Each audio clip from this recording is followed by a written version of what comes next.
이번에는 ICT 트렌드를 소개해드리는 ICT 포커스 시간입니다.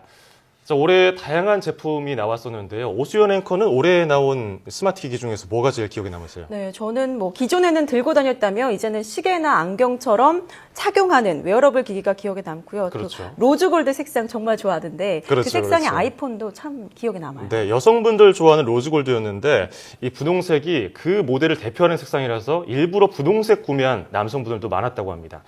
이처럼 2015년 올해 출시된 다양한 스마트 기기 가운데 주목할 만한 것들이 뭐가 있는지 정리해보는 시간 갖겠습니다. 네, 청강문화산업대 모바일스쿨 박민우 교수와 함께합니다. 안녕하세요. 안녕하세요. 네, 그동안 삼성 갤럭시 S 시리즈나 애플 아이폰 시리즈가 계속 경쟁하는 그런 구도였는데요. 올해 스마트폰 시장의 경쟁 구도는 어땠는지부터 정리를 해주시죠. 예. 사실 작년까지 국내에서 애플 아이폰은 삼성 갤럭시 시리즈에 접수가 되지 못했습니다. 작년 초만 해도 아이폰 점유율이 한 자리에 불과했고요. 네. 또 세계 시장 점유율에서도 삼성은 애플의 2배 이상 점유율을 자랑했었습니다. 그리고 스티브 잡스 타계 이후에 많은 전문가가 애플의 경쟁력은 더 하락할 것이라고 예상했었습니다. 네. 하지만 애플은 2014년 아이폰 6, 그다음 2015년 아이폰 6S를 출시하면서 대반격을 시작하게 됩니다. 아이폰이 국내에서 초창기에 인기를 끌던 시점 이후 수년 만에 가장 많은 판매량을 기록하게 되었는데요. 네. 한때 점유율이 33%까지 올라가기도 했었습니다. 세계 시장 점유율에서도 애플은 삼성의 한 자리까지 따라갑니다. 이런 성공의 배경에는 그동안 잡스의 고집 때문에 시도되지 못했던 되화면 스마트폰 트렌드를 수용하기 시작하면서인데요. 재밌게도 애플의 혁신은 잡스가 이루어냈지만 현재 애플의 성공은 잡스 사후에 이루어지고 있습니다. 자, 삼성, 애플 경쟁도 하고 서로 긍정적인 하고. 측면도 있어요, 네. 사실은. 그런가 하면은 올해 이제 웨어러블 기기 애플 워치가 나왔고요. 삼성도 이제 갤럭시 2세대라고 할까 기어 S2를 출시하면서 정말 대전이 붙었던 거 아니겠습니까? 그렇습니다. 예. 예. 저번 인터뷰에서도 제가 말씀드렸던 내용인데요. 애플 워치 출시 이후에 사실 본격적인 스마트워치 시장이 형성되었습니다. 작년까지 스마트워치 전 세계 판매량이 최대 460만 대 정도였는데 올해 네. 애플 워치 판매량만 1,300만 대입니다. 애플 워치 혼자서 작년 스마트워치 시장의 3배를 판매했는데요. 시장 규모도 1,800만 대, 4배 가까이 커졌습니다. 이게 다 애플 워치의 후광이라고 볼 수 있겠습니다. 애플 워치 성공에 자극을 받은 삼성 갤럭시 기어 S2도 높은 완성도 제품을 출시해서 매우 성공적인 판매를 기록하고 있습니다. 네. 출시 후 2달 동안 국내에서만 12만 대가 판매되었는데요. 이 수치는 삼성이 출시한 7번의 스마트워치 제품 중에 가장 빠른 판매 속도입니다. 삼성 스마트워치가 이전 제품들과 달리 잘 팔리는 이유는 다양한 기능의 장점도 있겠지만 딱 잘라서 말씀드리면 예쁘기 때문입니다. 중요하죠. 아무리 IT 기계라도 더군다나 손목에 착용하는 제품은 예쁘지 않으면 팔리지 않는다는 사실을 잘 증명하는 사례라고 볼 수 있겠습니다. 네, 그렇군요. 또 지난해까지는 스마트폰에 이어서 그 태블릿 PC가 참 많은 관심을 받았었는데요. 스마트워치가 나와서 그런지 태블릿 PC는 조금 관심이 좀 덜한 것 같거든요.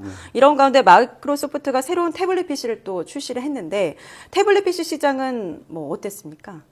최근 PC 시장에서 가장 큰 변화는 이제 서브 PC로 노트북을 구매해야 될지 또 태블릿 PC를 구매해야 될지 고민하는 사람이 많아졌다는 겁니다. 예. 과거의 태블릿 PC는 동영상을 보거나 인터넷 서핑을 하는 것이 주요 목적이었는데요. 지금의 태블릿 PC는 성능이 거의 노트북 수준까지 높아졌고 다양한 앱들 덕분에 업무용으로 사용이 가능한 수준이 되었습니다. 이번에 출시된 애플의 아이패드 프로는 화면 크기가 무려 13인치입니다. 크네요. 웬만한 노트북 화면보다 더 큽니다. 예. 아이패드 프로 발표회에서 이례적으로 마이크로소프트 임원이 등장해서 마이크로소프트 오피스 제품을 시연하였습니다. 애플하고 마이크로소프트 사이가 좋지 않기 때문에 과거 잡스 시절에는 상상할 수 없는 일이었는데 예. 애플이 아이패드 프로를 업무용으로 포지셔닝하고 있다는 사실을 잘 보여주고 있습니다. 하지만 업무용 태블릿 PC 시장에서 가장 무서운 경쟁자는 마이크로소프트가 올해 출시한 서피스 프로 4입니다. 여전히 업무용 운영체제 환경이 윈도우 OS가 압도적인 걸 생각해보면 윈도우 환경에서 태블릿 PC를 사용할 수 있다는 장점, 그리고 마이크로소프트에서 직접 태블릿 PC를 제조해서 안정성과 완성도를 극대화한 제품이기 때문에 엄청난 기대를 하게 됩니다. 소비자 입장에서는 노트북과 태블릿 PC 사이에서 고민을 또 해야 되고요. 또 애플과 마이크로소프트 제품 사이에서도 고민이 깊어질 것 같습니다. 네. 저는 개인적으로 2016년 태블릿 시장은 애플과 마이크로소프트가 1, 2위를 차지하게 될 것이라고 생각합니다. 네, 이전에는 뭐 휴대전화나 아이패드나 좀 작게 가는 추세였는데 요즘은 애플의 아이패드도 그렇고 아이폰도 그렇고 좀 커지는 그런 추세네요. 예. 말씀하신 대로 대륙의 실수 원조 기업이 이제 샤오미인데요. 초저가 스마트폰으로 유명해진 기업인데 지금은 중국뿐만이 아니라 세계 시장에서 매우 뜨거운 기업이 샤오미입니다. 샤오미 제품군들을 보면 스마트폰, 스마트워치, 스마트 TV 이런 제품들은 기본이고요.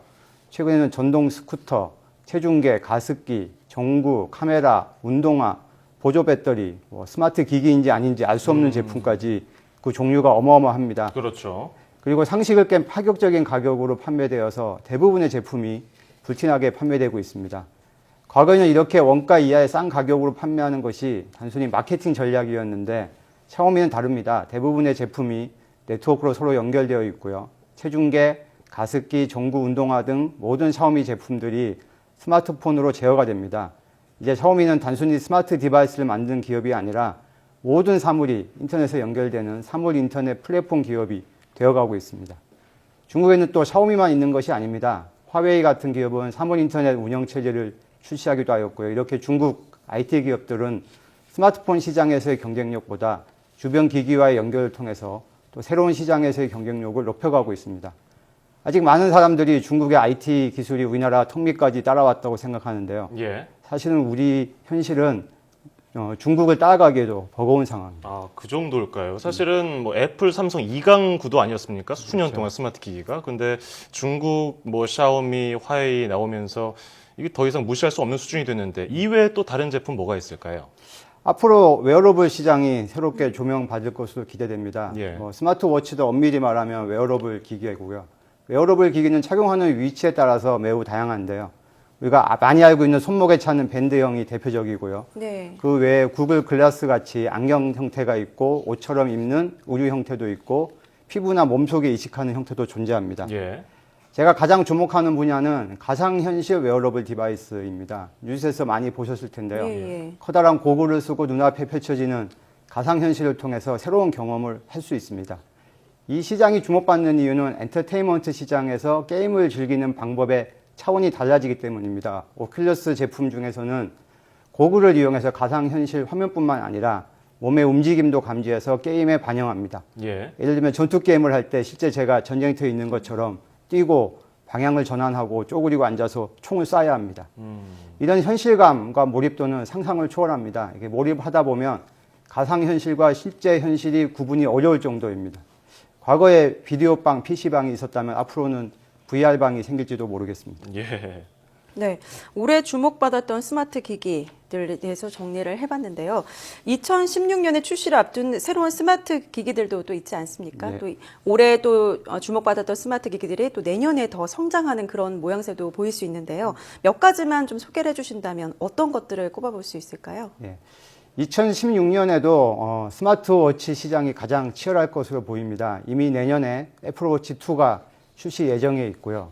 그리고 사물 인터넷 제품들이 본격적으로 상용화될 것으로 기대되는데요. 올해 출시된 제품의 경우 다양한 주변 기기들이 연결되는 수준이었다면 내년에는 자동차, 병원, 가정에 많이 적용될 것입니다.